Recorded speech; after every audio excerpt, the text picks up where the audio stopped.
I'm a writer and a translator. I write primarily essays and poems, and so for the past few years, I've been working on a collection of essays that deals with the idea of ecological loneliness. So the sense that as humans, take up more and more space, we sometimes kind of deprive ourselves of being in community with other living beings, more than human communities, ecosystems around us. So particularly here in Western New York, I've been really interested in kind of the loneliness of containment areas and toxic sites where no humans are allowed to be, but where there isn't that distinction in place for animals. And just thinking about the long legacy of that here in Western New York, and trying to think about how people live around these sites, and how that affects their communities with their neighbors, both human and non-human. And so that's kind of what I've been working on for the last good chunk of time. And my book is coming out in August, and from Grey Wolf Press. So yeah, in the meantime, I'm kind of developing that line of thought a little bit more. But it's been something that I've been really interested in since we moved here. And I'm also an educator. I teach at the University of Buffalo. So I've been really grateful to kind of talk to students about poetry this year, and learn from them what they're interested in reading. And yeah, that's really neat. I'm Matt Kenyon. I'm working with an artist named Nick Bontrigger on a project called Oracle. It was commissioned by Fine Acts, which is a art and activist group put together by a group of senior TED fellows. And this summer we received a grant from Fine Acts to produce Oracle, which is a flaming, talking tire fire climate change oracle.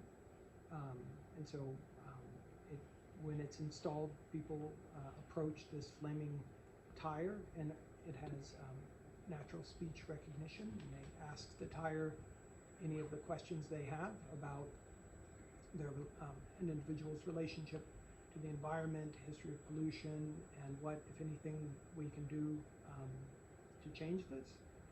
And then the tire responds to them, and the voice that it responds with is actually coming from the fire using a special technique called a plasma speaker. So the flame itself is speaking. And the hope is that by having this object of deep time, this tire that was made in Akron, Ohio 46 years ago, can help people shift their perspective and see the dire circumstances, like everything that's going on right now in COP28, kind of illustrates that people don't change their relationship to consumption, human life is sort of doomed. And so the tire is a sort of megaphone for that, and hopefully spark some conversations with people. And we're launching this Project Oracle in the next week, and then it goes on to an exhibition in Florida where gallery visitors will be able to interact and speak with it. And I'm also a professor at the University of Buffalo.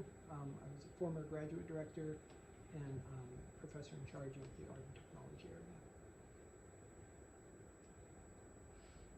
And one thing I would say about my work, but potentially about your work as well, is that I think both of us are really interested in creating conversations and thinking about how community can kind of plug into these projects. So for me, like one of the big strands of my book is in response to loneliness, how people who are community scientists who go out and, decide to take air readings or decide to survey how many of a certain plant or bird are still present in their environment. These people who do the very unglamorous work of counting, how important that work is to kind of understanding what's happening in the world around us and in the more than human communities around us. So beyond the doom and gloom, there is very real work to be done, even though there's a lot of environmental damage here. I also see a lot of hopefulness here in in the community science project